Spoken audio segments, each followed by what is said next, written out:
Olá, tudo bem? Vamos estudar juntos hoje mais uma lição de número 12, que tem como título Morrer como Semente. A lição dessa semana ela quer nos mostrar que nós precisamos morrer para o eu. Precisamos nos submeter ao nosso Pai, nos submeter a Deus. Nós, muitas vezes, quando temos uma vida tranquila, sem dificuldades, sem problemas, nós corremos muitas vezes o risco de esquecermos que precisamos de Deus, né? Começamos a viver uma vida autossuficiente e certamente muitas das provações de fogo que nós passamos, Deus permite para que nós nos lembremos que precisamos dele, que dependemos dele, que não somos nada sem ele.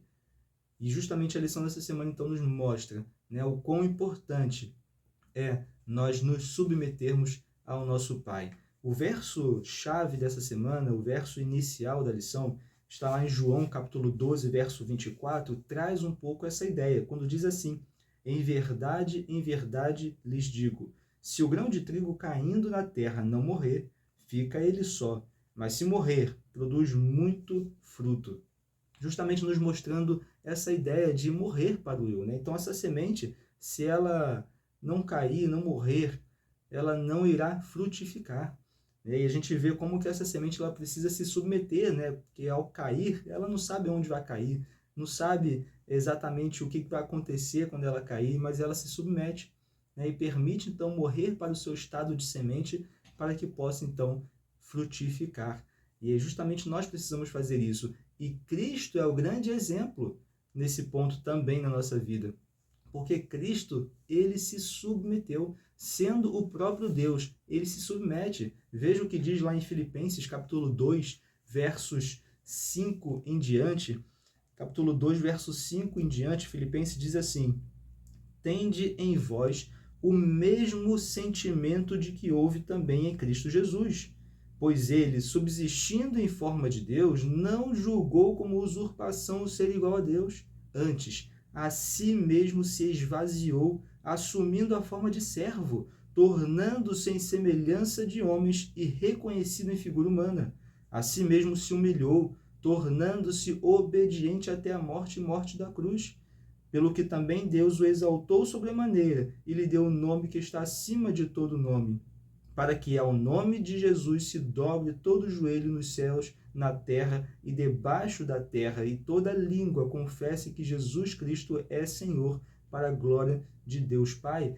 Veja, aqui no verso 6, ele, subsistindo em forma de Deus, não julgou como usurpação ser igual a Deus. Ele se esvaziou, se humilhou. Cristo, ele não buscou aquilo que era seu de direito. Interessante que o mundo em que nós vivemos, muitas vezes nós somos pressionados a buscar aquilo que é nosso por direito, né? Vá, busque isso porque isso é seu direito. Corra atrás porque isso é seu por direito. A gente escuta muito isso. Aqui, Cristo, ele não buscou aquilo que era seu de direito, mas ele buscou seguir a ordem do Pai. Ele se submeteu ao Pai. Interessante isso, porque muitas vezes Deus ele pode nos pedir para deixarmos de lado aquilo que é nosso por direito, simplesmente para seguir a sua vontade. E Cristo fez exatamente isso. Deixou de lado aquilo que era seu por direito para seguir a vontade do Pai. E aí eu pergunto, como que vamos compreender qual é a vontade do Pai? E aí Romanos capítulo 12, verso 1 e 2, nos traz essa resposta. Nos responde essa pergunta, como vamos entender qual é a vontade do nosso Pai? Romanos 12, verso 1 e 2 diz assim: rogo-vos, pois, irmãos, pelas misericórdias de Deus, que apresenteis o vosso corpo por sacrifício vivo, santo e agradável a Deus, que é o vosso culto racional. E não vos conformeis com este século, mas transformai-vos pela renovação da vossa mente, para que experimenteis qual seja a boa, agradável e perfeita vontade de Deus. Veja que muitas vezes nós queremos saber de Deus qual é a vontade dele para a nossa vida, para aí sim nós então nos transformarmos, mudarmos, né, nos sacrificarmos, digamos assim. Dizemos, Senhor, por favor, né, diga qual é a sua vontade, que eu vou abrir mão de tudo para seguir a sua vontade. Aqui está nos mostrando que é justamente o contrário. Primeiro precisamos nos tornar sacrifícios vivos, termos a nossa mente renovada, e aí sim nós experimentaremos qual é a boa, perfeita e agradável vontade do nosso Deus. Essa é a sequência. Essa é a sequência que a Bíblia nos ensina, que Paulo nos mostra.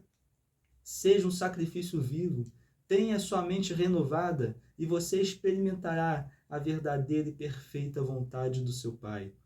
E Samuel, ele foi um jovem, lá em Samuel 3 nós temos esse momento, ele foi um jovem que abriu mão de tudo para escutar e seguir a vontade de Deus. Não apenas escutar, não apenas entender qual era a vontade de Deus, mas sim seguir, fazer, realizar, executar a vontade do nosso Deus. E nós temos um contraste entre Samuel e Eli. Sabemos que na história Eli ele foi ali advertido em alguns momentos, que Deus o advertiu em alguns momentos com relação às coisas que os seus filhos ali faziam, profanando o templo, enfim. E Eli escutava, mas não executava a vontade de Deus. Então Deus passa a falar com Samuel, ainda jovem. E quando Samuel entende que é Deus falando com ele, ele fala aquela frase que nós já escutamos muito desde criancinha, quando Samuel responde, fala porque o teu servo ouve. Nós temos realmente um contraste entre Samuel e Eli.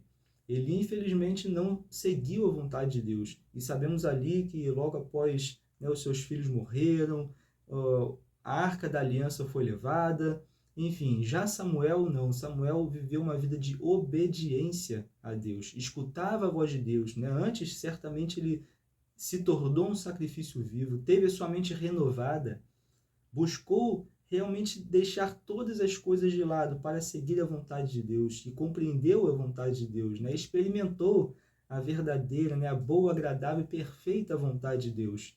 E a gente vê que Samuel realmente ele não colocava a sua sabedoria em momento nenhum acima, mas sim a sabedoria de Deus, no momento justamente em que Samuel ele vai escolher, digamos assim, o rei que seria o sucessor de Saul. Deus estava o conduziu até a casa de Jessé. E quando o primeiro filho de Jessé vem, Samuel olha, Samuel ele entende que aquele seria o rei, porque ele tinha ali todas as características de um futuro rei. Mas Deus ele fala com Samuel e diz, não é esse. E aí passa outro filho, até que vem Davi, que certamente aos olhos humanos era aquele que não tinha nenhuma característica de ser o futuro rei.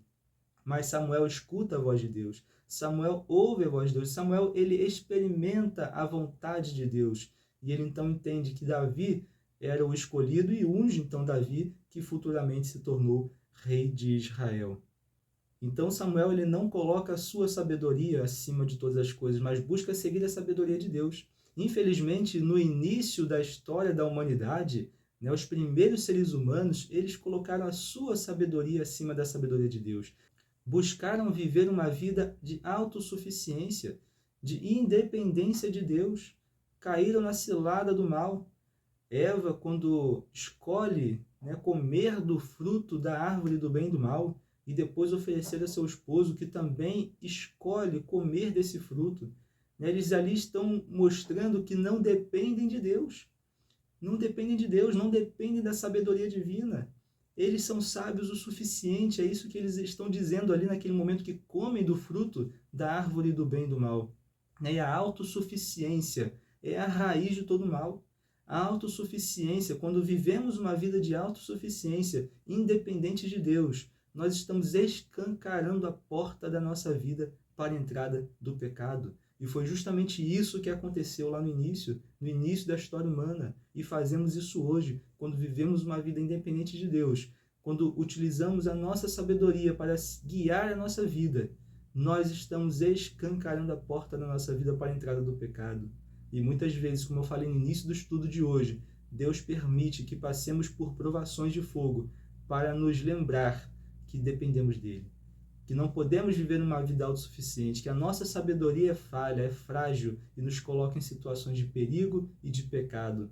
mas ele é o verdadeiro sábio, ele é o grande sábio e tem a perfeita vontade para gerenciar, para reger, melhor dizendo, a nossa vida. E por isso, então, Deus nos chama para morrer para o eu.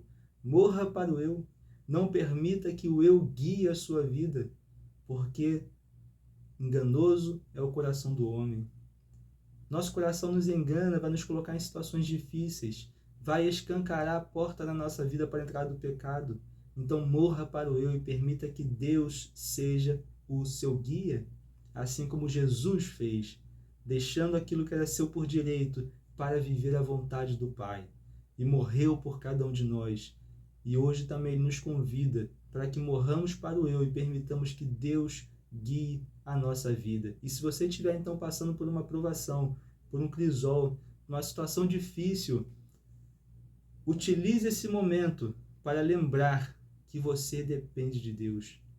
Que viver independente de Deus é um grande perigo, é uma grande cilada, e o mal certamente vai triunfar enquanto nós não nos submetermos ao nosso Pai. Que Deus te abençoe e nós vamos nos ver então na semana que vem, na última lição desse trimestre. Um grande abraço e até lá.